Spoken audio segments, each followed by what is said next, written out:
Kwanza naomba nithibitishe ni kweli tumetoa taarifa ya kumruhusu mchezaji wetu Nixon Clement Kibabage kwenda kwa klabu ya Simba baada ya mazungumzo baina ya uongozi wa klabu ya Simba na uongozi wa klabu ya Singida Black Stars, na sisi tulipata muda wa kukaa na kujadiliana kama uongozi na kufikia maamuzi ya kukubali ombi ambao lilikuja kutoka kwa uongozi wa klabu ya Simba kuja Singida Black Stars ikihitaji huduma ya mchezaji wetu Clement Kibabage.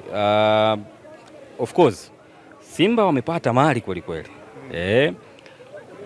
Nixon Kibabage ni mchezaji ambaye ana umri mdogo, lakini ukiangalia rekodi yake ya soka, safari yake nzima inakuonesha ni mchezaji mwenye thamani kubwa kiasi gani.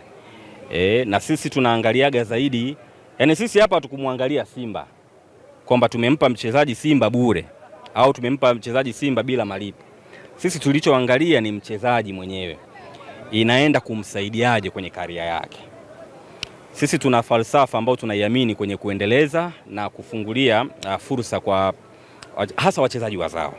Sana wazawa huwa tunakuwa wepesi sana wa kuwapa nafasi ya kwenda kupata exposure sehemu nyingine. Kwa Nixon Clement Kibabage imekuwa hivyo na tayari anaenda kuandika rekodi. Ameshachezea timu zote kubwa, amechezea Yanga, amechezea Singida, sasa anaenda kuchezea Simba Sports Club. Lakini hiyo si sababu peke yake. Simba sasa hivi inashiriki ligi ya mabingwa, si ndio? Michuano ya ligi ya mabingwa barani Afrika.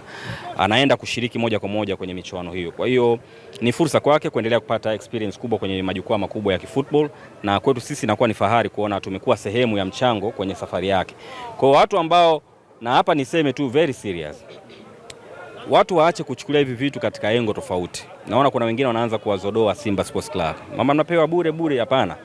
Singida katika issue ya Nixon Kibabage tumemwangalia zaidi Nixon kuliko kuiangalia klabu ya Simba. Lakini mwisho wa siku ni kwa manufaa yote, ni kwa manufaa ya Simba, kwa manufaa ya mchezaji, lakini pia kwa manufaa ya Singida Black Stars. Kulikuwa kuna taarifa kwamba Ali Tripoli walibisha hodi. Sasa kwa taarifa kuhusiana na timu nyingine yote ambayo ilimhitaji Kibabage, haijawahi kuja ofa kwa Singida. Inawezekana walizungumza na mchezaji, hilo hatuwezi kujua, lakini haikufika hatua ya kuzungumza na klabu. Kwa hatuwezi kuzungumzia taarifa ambayo haipo kwenye nyaraka zetu. Lakini kwa taarifa ambayo tunao ilikuwa ni ya Simba ambao walionyesha interest ya kumhitaji mchezaji na wakaomba tuwapatie. Malengo yapi yanazungumzia? Sisi kwanza malengo yetu tumeshafikia mpaka sasa hivi na tunaendelea kwenda kuyafikia aliyobaki. Mtu anapokuambia Singida haina malengo, hiyo Singida ambayo haina malengo inamiliki uwanja wake wa kisasa. Pengine kuliko hata hizo timu ambazo ni mashuhuri, kumiliki uwanja wa kisasa pale wewe unaujua, umeshakuja sana Singida. Timu ambayo haina malengo inaweza ikawa na hicho kitu. Haya, tuachane na mambo ya miundombinu. Sisi ni mabingwa wa Afrika Mashariki na Kati. Unafikiri ubingwa tumeletewa nyumbani Singida?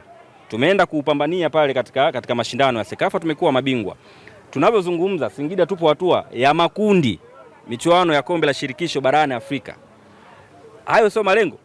Timu zimechukua miaka 20, miaka 30 kufikia tu group stage. Sisi ndani ya mwaka mmoja, miaka miwili tumeingia hatua ya makundi. Hayo sio malengo. Kwa labda wanaozungumza hivyo sijui wana maana gani, mnaweza mkaenda kuwauliza wakafafanua kauli yao, lakini sisi tunajua tunachokifanya. Na sisi hatujawahi kufanya kutoa mchezaji au kufanya biashara isiyo na faida. Faida ya sisi kumuuza mchezaji tunaijua sisi. Faida ya kutoa mchezaji kwa mkopo tunaijua sisi.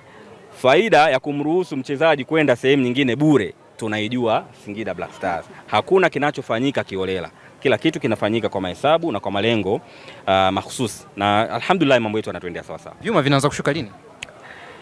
Muda si bado upo. Dirisha bado liko wazi. Tutatambulisha wachezaji wetu. Tumeanza kuonesha baadhi ya nyota ambao wameungana na timu yetu. Nadhani watu wamewaona. Na wazungumzia kina Pipino, kina Lanso, wakina Maliki, wakina nani wote. Lakini bado tunaendelea kufanya tathmini yetu kulingana na mapendekezo ya benchi la ufundi. Kisha wale ambao tutakamilisha usajili wao tutatoa taarifa zao.